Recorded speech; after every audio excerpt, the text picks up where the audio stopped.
Welcome to Concrete Block, the podcast where we dive into the latest news and current events from around the world. I'm your host, Walter. Today, we're going to start with a developing story out of Russia, where a Black Sea port has been hit in a drone strike. According to reports, the Taman seaport in the Krasnodar region of southern Russia came under heavy attack overnight, with damage reported to infrastructure and fuel tanks.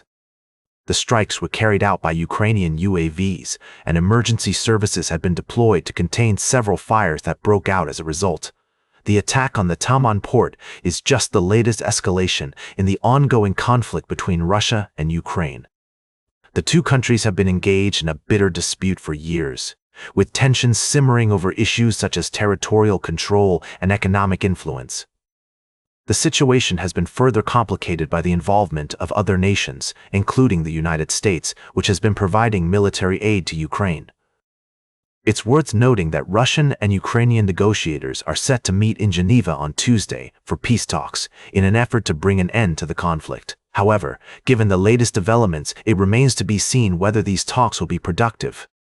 The attack on the Taman port is likely to increase tensions between the two sides, making it even more challenging to reach a resolution. As we continue to follow this story, we'll be bringing you updates and analysis from our team of experts. We'll also be exploring other major news stories from around the world, including the latest on the Russian-Ukrainian conflict and its implications for global politics and economies. We'll be right back with more of today's top news on Concrete Block. Welcome back to Concrete Block. We're diving into the complex world of international relations, specifically focusing on the delicate dynamics between India and Bangladesh. The relationship between these two nations has been a topic of discussion lately, with various factors at play. Recently, there have been efforts to reset and improve ties between India and Bangladesh, following a period of turbulence. The new leadership in Bangladesh, led by the BNP, has shown willingness to engage with India despite a complex past marked by mistrust. India, on the other hand, is open to pragmatic engagement, recognizing the importance of a stable and cooperative relationship with its neighbor. One of the key challenges in this reset is the issue of Sheikh Hasina, the former Prime Minister of Bangladesh, who is currently in India. Her presence has been a point of contention, with opposition parties in Bangladesh pressing for her return. However, it's unlikely that she will be repatriated anytime soon, which could complicate the efforts to improve ties between the two countries. Another factor affecting the relationship is the cross-border rhetoric, with inflammatory commentary from Indian politicians and television studios fueling anti-India sentiment in Bangladesh. To move forward, both sides need to dial down their charged messaging and work towards a more constructive dialogue. Despite these challenges, there are reasons to be hopeful. The security cooperation between India and Bangladesh remains strong, with annual military exercises, coordinated naval patrols, and defense dialogues. The two countries also have deep economic ties, with Bangladesh being India's largest trading partner in South Asia.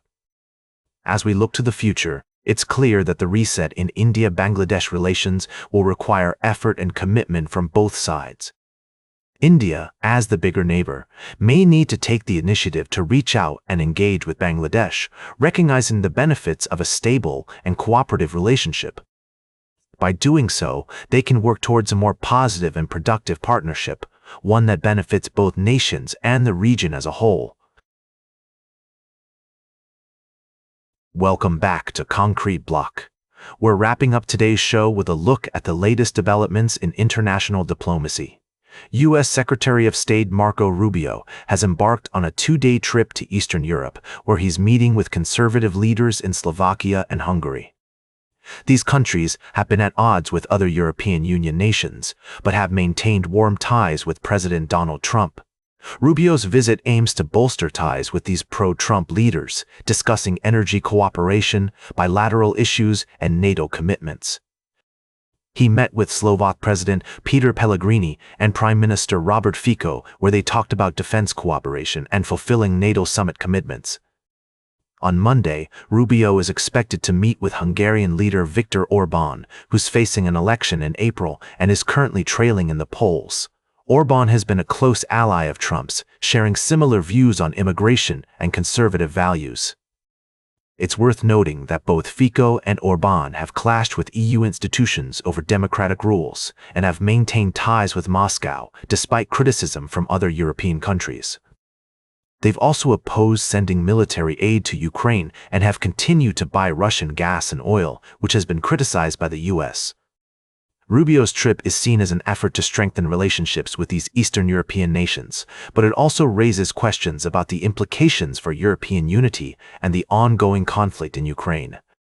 As always, we'll be keeping a close eye on these developments and bringing you updates as more information becomes available. That's all for today's Concrete Block. Remember to like, share, and subscribe, and until next time, stay informed.